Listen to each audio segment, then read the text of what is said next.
jazz and beyond. Where the standards are always hot and the mood's just right. On 702 and CapeTalk. We have traveled so far. Look where we are. That's the voice of Zoe Mudicha, featured with the Marcus Wyatt ZAR Orchestra, ZAR Orchestra. And this is the album Into Dust, Marcus Wyatt and the ZAR Orchestra. He's here in the studio. He's not going to say anything because he's giving us the silent treatment. But he's here. Hi, Marcus. Good evening, Nothemba. I know. Thank you for having me. It's a pleasure. And I actually like the silent treatment title, because it does sort of raise a question mark, an eyebrow, so to speak. Yeah, sure. Since music is not silent, why is this a silent treatment? Look, I did mention that it is actually an amazing project that's multidisciplinary that you're going to chat to us about.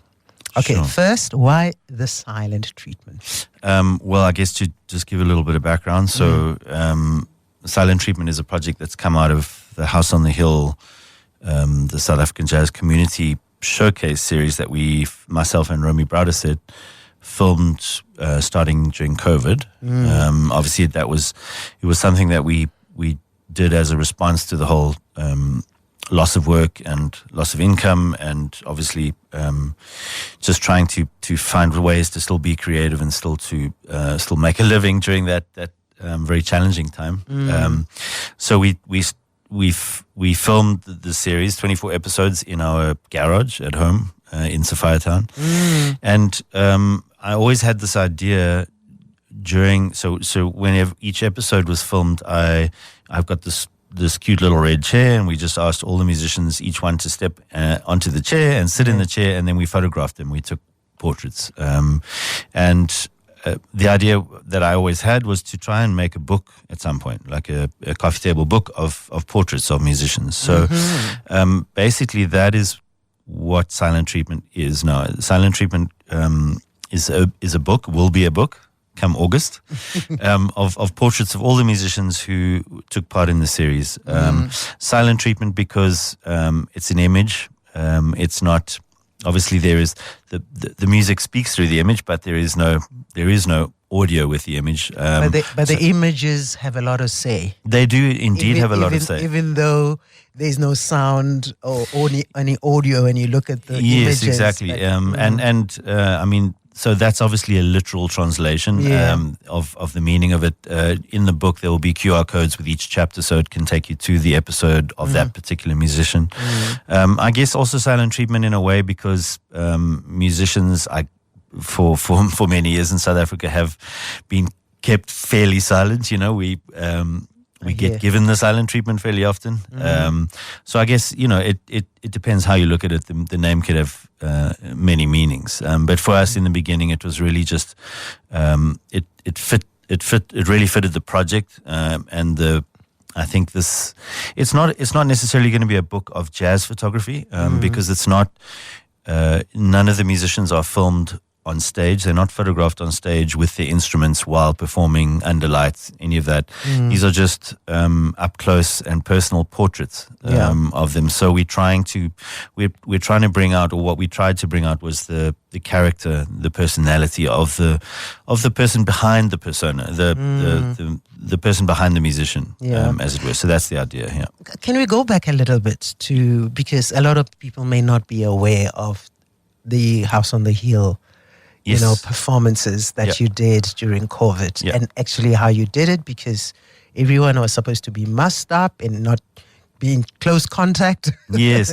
So that they also just get an idea of what actually happened, that you got to then even capture these images. Well, as far as I remember, we were... I feel like we towed the line with the masking thing up to a point. Obviously, I think it wasn't in the thick of it. It wasn't, during the worst part of the lockdown. And of course, there are, wind instruments you cannot play with a mask on. That's always tricky. But basically, it actually as COVID happened and all the gigs started being cancelled, Keenan Ahrens actually approached us and said, like, could we maybe film a gig of his in the space, because he'd been booked to do a gig in Switzerland and he couldn't go. He couldn't go, and they had very kindly, as the Swiss are inclined to do, very kindly agreed that if he could just record the gig and film it, send it to them, they would still pay the fee. And of course, that really helped during that time. So we did that, and we filmed Keenan doing a concert, and we just used phones, whatever we had. I had a few microphones lying around, and that kind of planted the seed. Once we did that, we realized maybe we can actually do something a little bit more, maybe buy a few more cameras and set up some lights. But we did it super lo-fi. But I'm very blessed to my partner, Romy Brauteseth, is not just a great bass player and designer, but she's an immense Googler, and she finds things online. She knows about cameras. She found really good cameras for really good prices. We bought selfie lights. We did it very, very lo-fi, but we're very proud of the results, how it looks. I guess we wanted to try, because the model at the time, if you remember, what people were doing is they were still sort of putting on gigs, but what they would do, just because of maybe a lack of equipment or whatever, is they would have a band playing on stage and then just set up a camera with a wide shot. Yeah. And so you kind of felt a little bit alienated. You didn't feel like you were part of the music there. Without the close-ups. Exactly. And so we wanted to just try to make something that wasn't just a concert that was filmed. We wanted to make it content that actually felt like, like a tiny desk kind of approach, where you actually felt like you were in the room and you were part of the performance. Okay. And how many episodes were those that you did? There were 24 episodes. So some of the artists that were there, because why I'm saying that is because this material is still available on YouTube. Yes, it will be, as long as YouTube is there. Yeah. So I'm driving it. Some people who may not have seen it. Yes, so at least to get an idea then go and have a look. It's there. Basically, it's on. It has a channel. House on the Hill is the channel name on YouTube. House on the Hill, a South African jazz community showcase, is you'll find it there.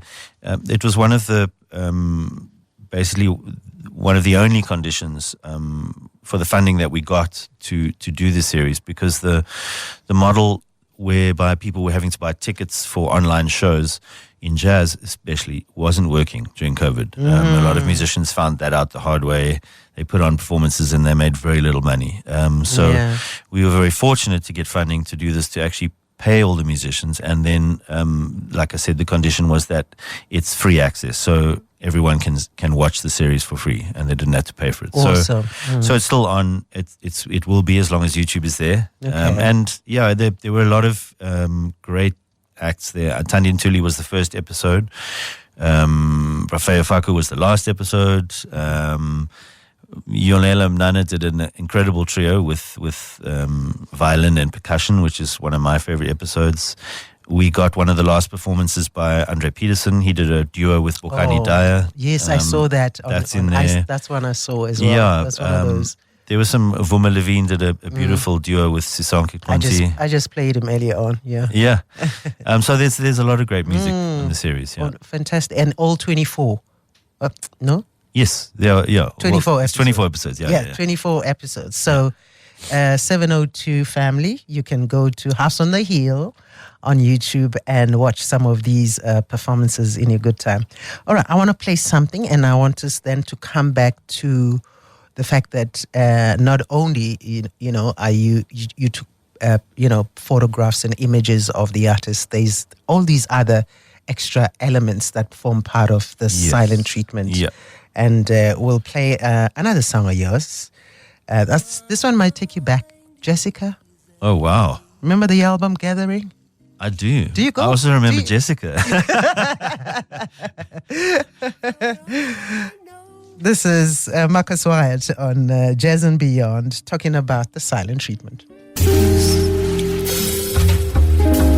Jessica. This is Marcus Wyatt. Who's Jessica, Marcus? She was connected to me at university, my university sweetheart back in the day. Oh, sweet. No, but I'm just loving the story behind the song and the music and the woman who's singing the song. Yes, so that was Jelena Revision. She and her husband at the time was a bass player, and they had escaped from the bombing of Belgrade during the Serbian War. They're both Serbian musicians. They're both back there now and working in a much more peaceful country than it was back then. So she came over to Cape Town and was teaching voice at the University of Cape Town when I was there. That's how I met her. Okay. And then, also I haven't listened to that recording in so long. And to hear Johnny Faree on that guitar. Yeah, I'm just so grateful that I could have had him play on something of mine before he passed. And of course the late Lulu Gonzano on drums as well. Yeah, he also passed. Yeah. Yeah. Bro Herbie's still alive, so he's there. Thank goodness. But yeah, that's a blast from the past. Wow. I wish I could re-record my own solo, but the rest of it sounds great. No, it sounds perfect as it is. I love this song. In case you're just joining us, it is Jazz and Beyond on 702 and CapeTalk. And Marcus Wyatt, trumpeter extraordinaire, is joining us to talk about the project, the House on the Hill Silent Project. And we've also already... Silent treatment. We've already talked about, the fact that the series is available on YouTube, the performances that were recorded during COVID, and now images of the musicians that were there. Did you do interviews of them? I think you did. Yes, we did. Yeah, I mean that. I saw some on so on basically we had this couch which we covered in yellow material, and we put every episode we put the musicians on the couch, and we kind of had like a small list of questions which I asked, and then just let the musicians go, because the questions are quite open, so they could talk about where they came from, how they approach the music, just also who they are as people. We try to give them a lot of scope to just talk, and musicians can talk. I think obviously it's not analog anymore, so there was not tape to run out of, but if there was, we would have run out of tape on several of them, especially at Becky Khoza, because Becky can talk. So that's something I think that in the future we may still have some legs, because there was some really interesting stuff captured in those conversations. And what we did was we just put like maybe snippets of 2 minutes or 1 minute during the performances. So we would find something relevant to the music and put that in between songs, so that you would get a small sense of who the musicians were playing. But we have those in our archives, so we've probably got 35 hours of interviews with all these musicians. Which is fantastic. In fact, I asked that question because it leads me to what you're also doing with the Goethe Institute.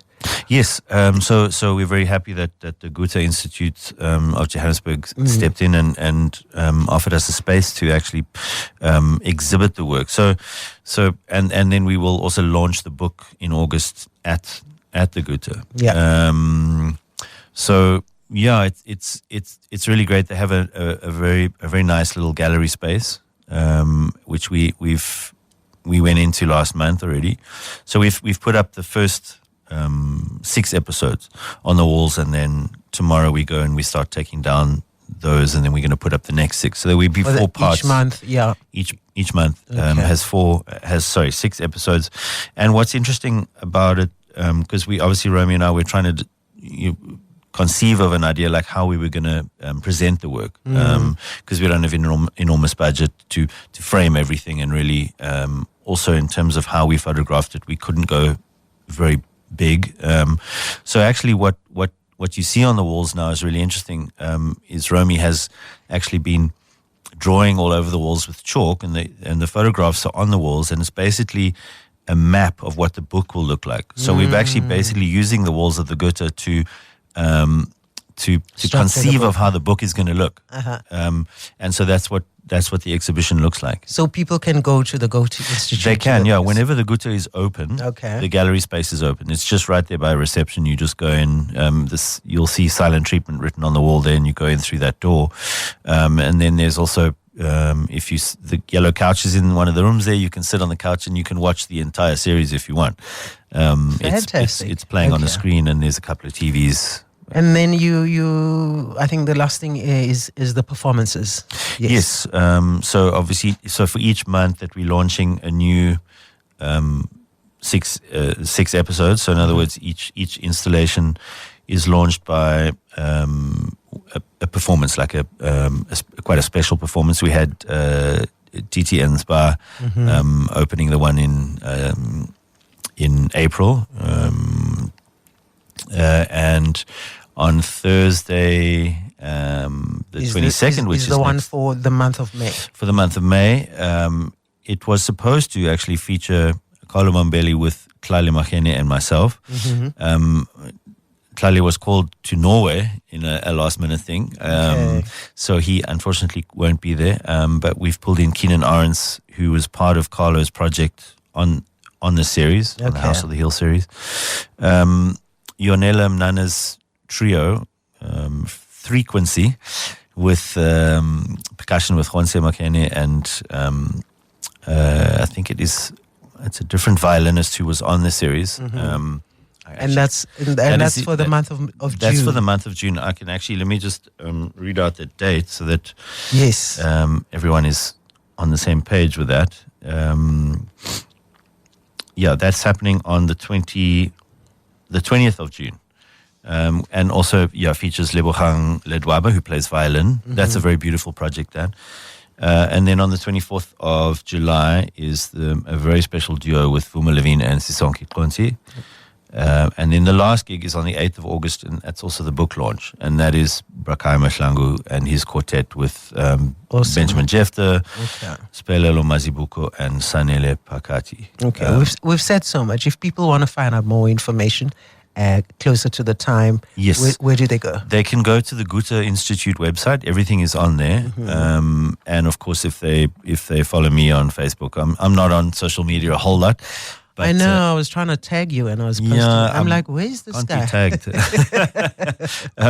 They can, on my Facebook pages, and House on the Hill also has a page, so we're putting everything out there. But you can otherwise just go along to the Goethe. It's such a great space, and it's always freely accessible. People can go in there. It's in Melville, by the way. It's on Jansmats Avenue, close to Rosebank. So it's at the top of.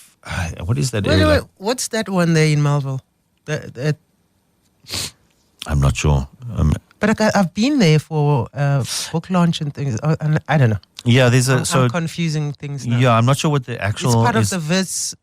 No, that maybe is something else. The Goethe Institute is on Jansmats Avenue. It's like about a block or so or two away from Oxford, where Oxford meets Jansmats. I forget if it's called Parkmore or what that suburb is called, but it's top of Parkhurst on Jansmats Avenue. Awesome. Congratulations on this project.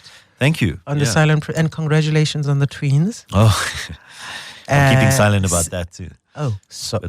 They're not silent. You're silent, and I've just broken the silence. It's okay. It's okay. Hey, Papa, yes. Thank you so much. Thank you, Marcus. You're welcome. Thank you for having me. It is a pleasure. And we're going to play you out with another song of yours. This one is from, obviously, with you and the ZA project. What's that song, by the way? Oh, The Space. The Space is... The Space Between. Yeah, The Space Between, yes. The Space Between.